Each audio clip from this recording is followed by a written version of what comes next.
Bueno, buenos días, Angie. Espero que se encuentre bien de salud, igual que tus familiares. A las demás niñas que no han podido estar en esos encuentros sincrónicos, igual, una bendición para ustedes y para su familia, esperando que se encuentre muy bien de salud. Bueno, Angie, ¿cómo te ha ido con las entregas? ¿Ya hiciste el foro? ¿Ya hiciste? Pero yo vi que ya lo hiciste, pero ¿cómo te fue con eso? Igual. Sí, señor. Pero es que apenas voy para la oficina, entonces voy a silenciar el micrófono, pero yo lo escucho, ¿sí? Ah, te escucho súper entrecortado, Angie. Profe, que voy para la oficina, pero yo lo voy escuchando. Bueno, ok, ahí más o menos te entendí, pero te escucho muy entrecortado, ¿vale? Te escucho muy entrecortado. Pero bueno, vamos a darle aquí avance a lo que tenemos que ver con referente, pues acuérdate que ya vimos un videíto, vimos parte de lo que son las siglas con referente a lo que es el YASB, lo que es el IFES, el IFRI, el IFRAC, todo lo con referente a lo que es el componente de la parte de las normas internacionales de información financiera, que vuelvo y repito, si bien esas normas no son de nosotros, nosotros las aplicamos y las implementamos a nuestra realidad económica, aquí, a nuestro territorio de la realidad económica de Colombia. ¿Listo? Entonces, déjame aquí. eh, Acuérdate que estábamos con un ejercicio que estábamos mirando, con referente a las políticas, nos quedamos la clase pasada, con referente a las políticas, que tú me estabas haciendo preguntas con referente a eso. Entonces, si bien nosotros tenemos unas políticas, pues tenemos que realmente dejarlas no sesgadas, sino abiertas. Porque si yo dejo mi política sesgada dentro de mi organización, dentro de mi empresa, pues así mismo voy a tener problemas y no voy a mitigar errores, que la ventaja de yo implementar las políticas que yo debo de mitigar lo más posible los errores que están dentro de mi organización. Esa es la dinámica de yo implementar mis políticas bajo norma internacional. Regáleme acá y voy a hacer otra presentación con referente a eso. Regálame aquí un minuto.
Bueno, Ángel, creo que si de pronto estás viendo la pantalla ahí.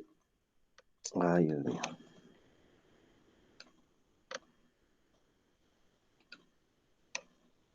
Lady, muy buenos días. Buenos días, profe, ¿cómo están? Bien, ¿y tú cómo vas? Bien, sí, señor, bien. Ok. Acuérdate que hoy hasta hoy hay plazo para subir las actividades, tanto el foro como como que, como la actividad, ¿vale? Sí, señor, ya al foro me falta subir la actividad. Ok, listo. Bueno, en la clase pasada nos estábamos mirando con Angie, ¿sí? Con referente a implementación de políticas, con referente a lo que es, que estamos mirando con referente a lo que es una cronología que estamos mirando en la última clase, con lo referente a lo que son las siglas, con referente a lo que es el IFE, lo que es el IFRAG, lo que es el YASB, lo que son las NIC, la NIF, y una serie de organizaciones que son competentes con referente tanto que las expide como aquellas que tienen sus respectivas interpretaciones y aquellas que son las que hacen el respectivo seguimiento a esas normas internacionales de información financiera. ¿Listo? Vamos a mirar aquí era lo que es con referente a lo que es el marco conceptual, y de aquí es importante porque si bien dentro del ejercicio tenían que ser algo con referente a la ecuación contable, ¿sí? Pues es preciso tener en cuenta cuál es la finalidad de yo llegar a estos elementos de los estados de la actividad financiera que son activo, pasivo, patrimonio, ingresos, costos y gastos, para, ojo, pónganme aquí atención, vuelve y juega, para yo poder tomar decisiones. Para yo poder tomar decisiones. La dinámica de este marco conceptual que hace, hoy le repito, yo voy más allá de lo que está en el material. Esto no está en el material de apoyo. Yo voy más allá. Yo tengo que hacer un refuerzo de lo que está en el material de apoyo, ¿sí? Entonces, en este caso, pues sí hay un marco conceptual que es la NIC número 1, ¿sí? Que es Norma Internacional de Contabilidad, que si bien me está dando los parámetros de la importancia de esa dinámica, de esa ecuación contable, o de esos parámetros, de esos elementos de los estados de la actividad financiera, que son activo, patrimonio, ingresos, costos y gastos. Pero yo para llegar a esa definición de lo que es activo, de lo que es pasivo, de lo que es patrimonio, ingresos, costos y gastos, pues tengo que mirar cuál es el concepto y cuál es el marco conceptual para yo poderlo determinar. Entonces, con referente a eso, la información financiera o la información contable o la información fiscal dentro de mi organización no es solamente para los usuarios internos, sino también para los usuarios externos. Si bien la finalidad de mi empresa es que a los socios le genere una rentabilidad y unas utilidades a distribuir y una liquidez pertinente, que es la finalidad y el deber ser de mi empresa, ¿sí? Pues también es finalidad de mi empresa que mis estados financieros no estén solamente involucrados internamente para los usuarios internos de mi empresa, para al presidente, los accionistas, los empleados, sino que estos trasciendan y que sean también un punto de referencia para los que quieran mirar el contexto y la realidad de esa empresa, no solamente para aquellos entidades que nos requieran, vuelvo aquí, repito, para la superintendencia de sociedades, para la DIAN, para la superintendencia bancaria, no solamente para esas entidades, sino para aquellas que también deseen tomar o ser partícipes de en un momento determinado poder tomar acciones o tomar la necesidad de poder generar tipos de negocios entre una y otra empresa, tanto a nivel nacional como a nivel internacional. Entonces, la dinámica de esta primicia es que mi información no es estrictamente para los usuarios internos de mi empresa. Entonces, aquí hay algo importante, algo fundamental, es que antes, bueno, y sigue existiendo todavía, que antes la información era exclusiva y netamente para las entidades que las requerían y para los usuarios internos de la empresa. No, no necesariamente. Si ustedes pueden ver, sobre todo las empresas que están en el primer grupo, aquellas que tienen más de 200 empleados, que cotizan en bolsas, que son multinacionales y transnacionales, ¿sí? Todos sus estados financieros están en unas páginas de internet, no pueden estar ocultas. Todas las empresas, si ustedes consultan Juan Valdés, si ustedes consultan Cemex, si ustedes consultan BBVA, consultan el Grupo Aval, todas las empresas que pertenecen al grupo número 1, todas las empresas están, si ustedes quieren consultar los estados financieros del país, de nosotros, también lo pueden consultar mediante, ¿por cuál? Con la Contaduría General de la Nación. Es importante tener en cuenta aquí. Bueno, pero mi información, esa información debe tener, ¿qué? Unos objetivos, y los objetivos propenden bien a mirar la parte interna de mi empresa como la parte externa de mi empresa. Entonces, uno de los objetivos que tenemos acá es uno, determinar la situación de la en un momento determinado. Claro que sí. Entonces, determinar la situación financiera es determinar la capacidad de liquidez que está generando con referente al comportamiento de los hechos económicos. Esa es la finalidad de yo poder determinar y saber cuál es el comportamiento de mi empresa, la situación financiera. ¿A partir de qué? A partir de unos hechos económicos, a partir de una realidad económica. Dos, o B, establecer la situación del endeudamiento y la capacidad de pago de las empresas. Claro, si yo no tengo suficiente liquidez o yo no sé la situación financiera de mi empresa, pues muy posiblemente no voy a poder cómo subsanar mis obligaciones tanto a corto como a largo plazo. Entonces, si bien, vuelvo aquí, repito, si bien yo genero una empresa, ¿cierto? La constituyo legalmente, que es digamos que la dinámica, ¿sí? Yo necesito determinar, en un caso determinado, y ustedes van a ver más adelante en otras asignaturas que son, yo determinar mi punto de equilibrio. Y mi punto de equilibrio es la partida de mi empresa donde no voy a generar ni una pérdida ni una ganancia, pero voy a estar en un punto bien, en un punto que no voy a estar, mi empresa no va a estar en una zona gris, que es lo que se llama en análisis financiero, en una zona gris, sino estoy en una zona de equilibrio, donde no tiene ni una pérdida ni una ganancia, pero genera liquidez y está pagando sus deudas oportunamente, estoy en una zona de equilibrio. Entonces, si bien mi empresa está constituida, esa debe de generar liquidez. Cuando yo hablo de liquidez, es el dinero sobrante que tiene la empresa para poder generar y obtener otra serie de inversiones. Eso es mi liquidez, eso es la situación financiera a partir de mi estado financiero. Perdón aquí la redundancia. Otra cosa es la rentabilidad, que es otro aspecto que es con referente a lo que se ve en análisis financiero. Tres, perdón. O sea, determinar la capacidad que tiene la empresa para generar flujo efectivo. Bien, importante. Entonces, cuando yo constituyo mi empresa, sí, lo constituyo en mi empresa desde una vía legal, pues obviamente, ¿cuál es el músculo que tiene mi empresa para poder que pueda funcionar? Pues a partir de qué? De unos aportes sociales que hacen quién? Los socios, los individuos. Esos aportes, dependiendo del tipo de sociedad y dependiendo el tipo a que van a pertenecer, llámese régimen común, llámese régimen simplificado, llámese gran contribuyente o gran contribuyente autorretenedor, o independientemente del tipo de sociedad que vaya a crear, una sociedad limitada, una sociedad anónima, una sociedad comandita simple, una sociedad anónima simple. ¿M? Entonces, dependiendo de ese tipo de sociedad y el régimen a que yo voy a pertenecer, ¿cierto? Yo debo de generar unos flujos de efectivo. ¿Y cuál es la dinámica de yo generar los flujos de efectivo? ¿A partir de qué? A partir del corazón de mi empresa. ¿Y cuál va a ser el corazón de mi empresa? Los aportes que hicieron los socios, ¿sí? Los aportes que hicieron los socios, ya sean qué, ya sean bienes, ya sea en dinero, ya sea en cartera, ya sea en propiedad intelectual, ¿cierto? Estos aportes que hicieron sus socios, ya sean bienes, ya sea en efectivo, ya sea en clientes, ya sea en propiedad intelectual y otra serie de aportes que hacen los socios, ¿cierto? Estos aportes es el músculo para que pueda generar flujos de efectivo, flujos de efectivo.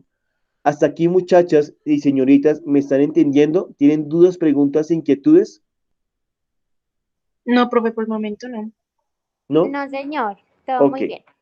Entonces, determinar los resultados financieros obtenidos de la empresa en un determinado lapso o periodo contable. Claro. Entonces, aquí primera la dinámica, claro. Entonces, yo constituyo mi empresa a partir de unos aportes que hacen los individuos, que hacen los socios para que esa pueda funcionar, o una sola persona, una sociedad anónima unipersonal, que suele suceder también, ¿sí? Entonces, pero esos aportes iniciales, ¿cierto?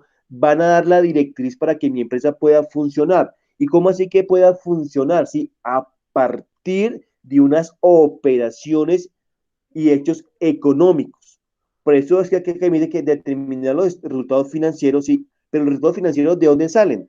Salen a partir de unos hechos económicos. ¿Cómo así unos hechos económicos? Sí, claro, las operaciones que se celebran para que mi empresa pueda funcionar, tanto cumpliendo con mi objeto social de mi empresa, tanto que no cumpla con el objeto social de la empresa. Entonces, estas operaciones son determinantes para yo poder determinar los resultados financieros.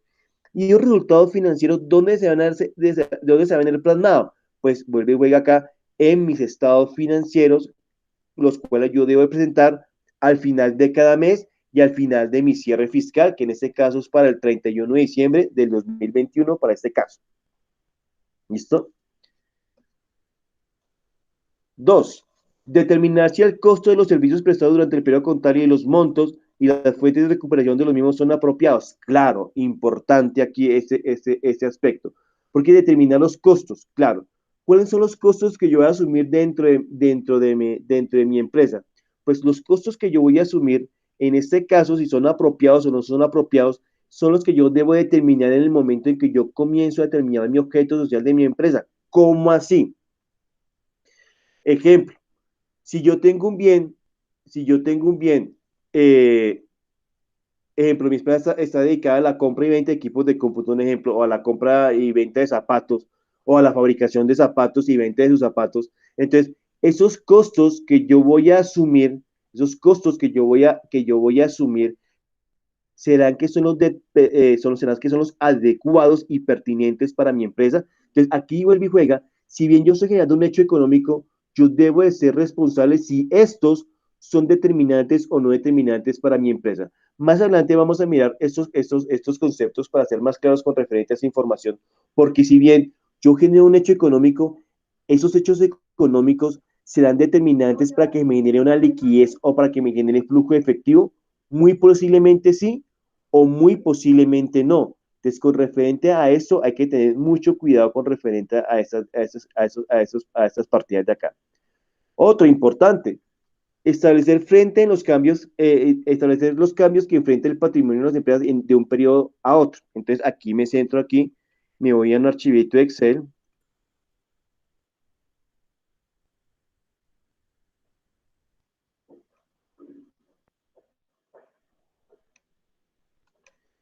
Entonces, aquí, cambios en el patrimonio.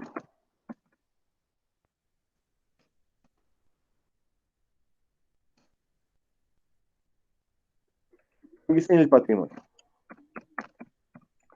El patrimonio, primero que son los aportes que hacen los individuos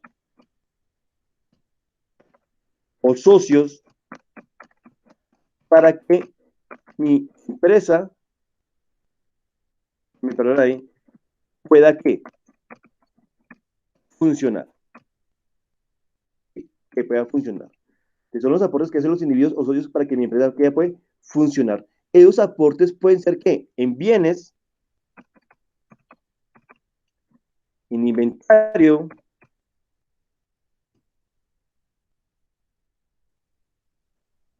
en bonos, en inversiones y propiedad intelectual.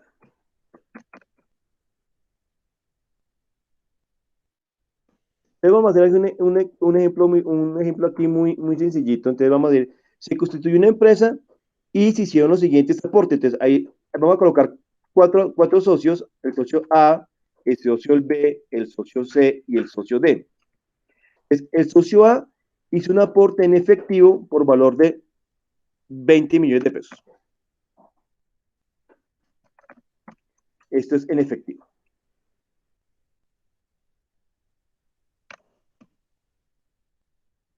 En efectivo.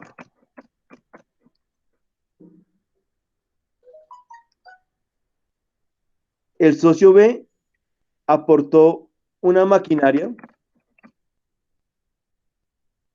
por valor de 80 millones de pesos.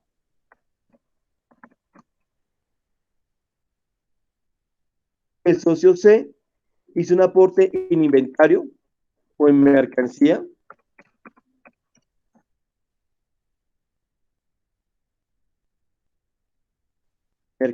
valorada en 50 millones de pesos. Y el socio C aportó muebles y enseres por valor de 25 millones de pesos. Esto, obviamente, que estos son los aportes que hizo cada uno de los socios, ¿sí? Que hizo cada uno de los socios para yo poder, que mi empresa pudiera funcionar. Uno lo hizo en efectivo, otro lo hizo en maquinaria, otro lo hizo en mercancía y otro lo hizo en muebles en ceras, ¿sí? En ese caso, si yo lo contextualizo en mi vida real, claro, yo tengo un patrimonio familiar, ustedes tienen un patrimonio familiar también. ¿Cuál es su patrimonio? Pues su casa, su televisor, su cama, eso es su patrimonio. ¿Y cómo fue constituido ese patrimonio? Pues mediante una unión familiar, ¿cierto? Una unión de un cónyuge o una unión libre, o no importa que sea una unión, aparte de una mamá soltera o un papá soltero, ¿cierto? Hizo sus aportes para que esta familia pudiera funcionar y tener, aquí estamos hablando también, y tener una solvencia dentro del transcurso del tiempo. Lo mismo sucede entre mi empresa. Mi empresa yo la creo para que transcursa en el tiempo. Obviamente que siempre, como todo hogar y como toda familia, va a presentar dificultades, va a presentar crisis, va a presentar una serie de situaciones que los tiene que afrontar. Pero mi empresa, cuando yo la creo, es que no, yo no le pongo un límite de vida a mi empresa. Mi empresa yo la creo para que esta transcurra y esta siga transcurriendo en el tiempo, trascienda en el tiempo. ¿Hasta qué? Pues hasta que, como dicen por ahí, hasta que la muerte de pronto venga y acabe con la empresa o hay o algo, o de pronto algo ya difícil y esta empresa se pueda que liquidar. Pero en ese caso, lo mismo sucede, vuelvo y repito acá, porque a mí me gusta hacer ese tipo de analogías, ¿sí? Es lo mismo que sucede cuando tenemos un patrimonio familiar. ¿Cómo fue constituido? Pues mediante una unión, un matrimonio, independientemente que no sea un matrimonio, una persona, una mamá soltera, un papá soltero, ¿cierto? Eso es un patrimonio familiar, ¿cierto? Pero este patrimonio familiar, ¿cierto? Pueda que existan cambios en el patrimonio, existan cambios en el patrimonio. ¿Y cómo pueda que esto, y cómo pueda que hayan cambios en el patrimonio?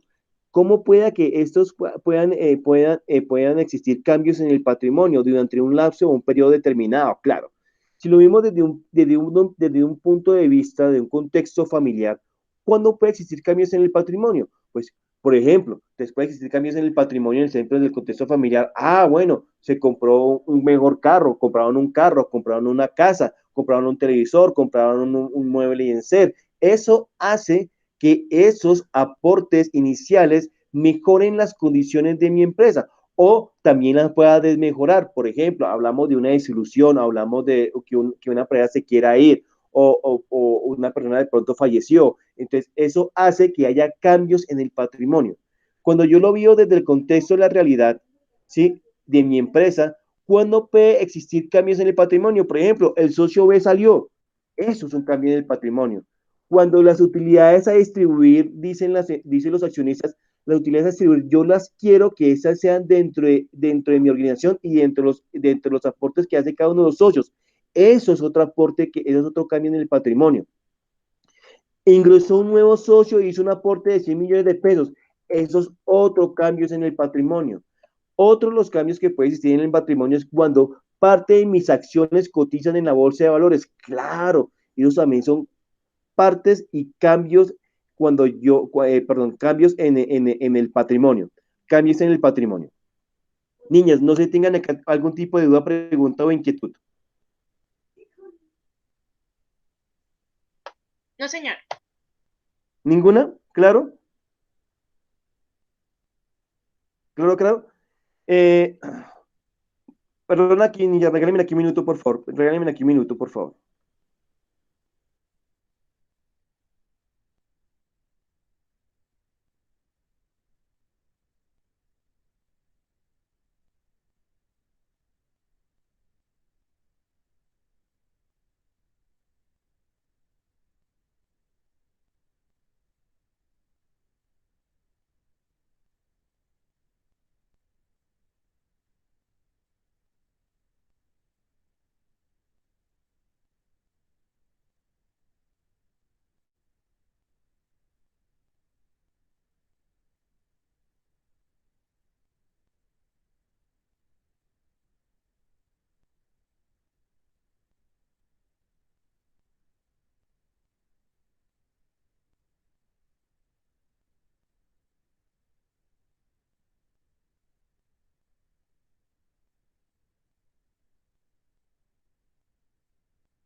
Entonces, muchachos, señoritas, perdón, en este caso,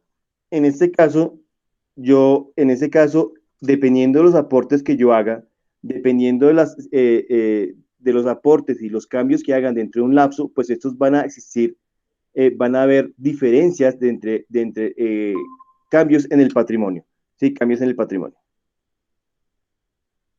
Señoritas, me da pena con ustedes. Si ustedes dieron cuenta, tengo una reunión con la universidad. ¿Tienen algún tipo de duda e inquietud con referente a este pedacito, muchachas, señoritas? No, no, señor. No, entonces pónganme aquí atención. Espera que todavía no ha comenzado la reunión, es que tengo otra reunión acá. Profe, Entonces, qué pena. pónganme aquí, no quiero dejar terminado, no quiero dejar aquí este pedacito acá terminado porque me parece súper importante. Y es este pedacito acá. Ay, Dios mío. Este de acá. Profe, Tomar decisiones tendientes a optimizar la gestión de los recursos y mantener el patrimonio de la empresa de modo que mediante su aplicación y uso se logre impacto social positivo en la comunidad. Entonces, importantísimo este aspecto, importantísimo porque si bien mi empresa va a generar una rentabilidad y una liquidez dentro de su organización, va a tener un impacto hacia la comunidad. Y eso es uno de los referentes cuando yo constituyo y creo empresa. ¿Por qué es importante tener en cuenta este punto de referencia? Porque si bien mi empresa genera flujos de efectivo, va a generar rentabilidad, va a generar unos beneficios, ¿cuál va a ser el impacto de esa empresa hacia la comunidad y hacia la sociedad y hacia el país? Entonces, eso es importante tenerlo acá en cuenta. Eso es para todos, para los administradores, para los contadores, para los economistas, para los ingenieros financieros, eso va para todos. Yo tengo que mirar el impacto que tiene mi empresa hacia la comunidad, hacia la comunidad y hacia el país. Entonces, ¿cuál va a ser el impacto que va a tener este? ¿Cuál va a ser el impacto que va a tener ese hacia la sociedad? Pues primero, uno de los primeros referentes, ¿cuál es? La generación de empleo. Pero esa generación de empleo, ¿cuál va a ser el impacto? Pues si bien va a generar empleo mi empresa, ¿cierto? ¿Cuál va a ser el impacto que va a tener hacia sus empleados? Claro, y ahí va el impacto a la comunidad. ¿Y cuál es el impacto a la comunidad? Que de ese salario, de ese salario que usted está recibiendo, pues se va a beneficiar, ¿qué? Su familia. ¿Y cómo se va a beneficiar su familia? ¿A partir de qué? Estoy mirando desde la escala de la sociedad. Entonces, le estoy mirando que se va a generar una educación para sus hijos, una educación para usted, una calidad de vida, ¿cierto? Unas mejores condiciones de vida para usted. Entonces, ahí ya estoy generando y estoy generando una escala hacia la mejora de la sociedad. ¿Por qué? Porque si bien estoy generando empleo, ¿cierto? Muchos de ustedes aquí, niñas, pues están adquiriendo un tipo de formación profesional. ¿Y cuál es ese tipo de formación profesional? Su educación. ¿A partir de qué? A partir de un salario que ustedes están ganando. Entonces, ahí estoy mirando los indicadores y las estadísticas de mi sociedad. Entonces, cuando dice el desempleo disminuyó, el desempleo bajó, entonces hay que mirar ese pedacito de contextos. ¿Listo? Señorita, me perdonan, por favor. Buenos días, compañeritos, ¿cómo están? ¿Cómo les ha ido? Comencé la reunión, niñas, entonces voy a dar por terminada la sesión, por favor, me disculpan. Bien, ahí trabajando. ¿Ustedes cómo han estado? Entonces, subir en la plataforma y por favor, me disculpan. Bueno, ay, profe, qué pena, es que yo tengo una Dios los pregunta bendiga. acerca del trabajo. Ay, me colgó.